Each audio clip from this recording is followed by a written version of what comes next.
May isa pa tanong. So, pwede ba ako mag-gaming? So, naglaro ko yung Code M. So, may gusto ko sa inyo papakita eh.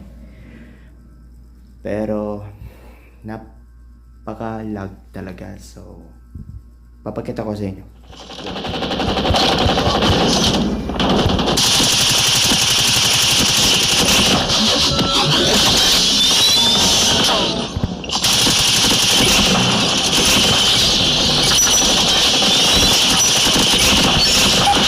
Shock RC is ready.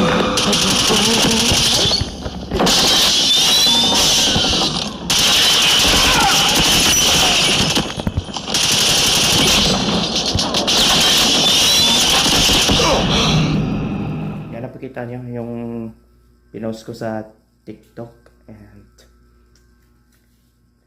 dapat sorry, warning so paalala ko lang, tanggalin mo yung headphones mo baka masakit yung tenga nyo. So di ako kasi nag-headphone so pina-record ko lang yung gaming video.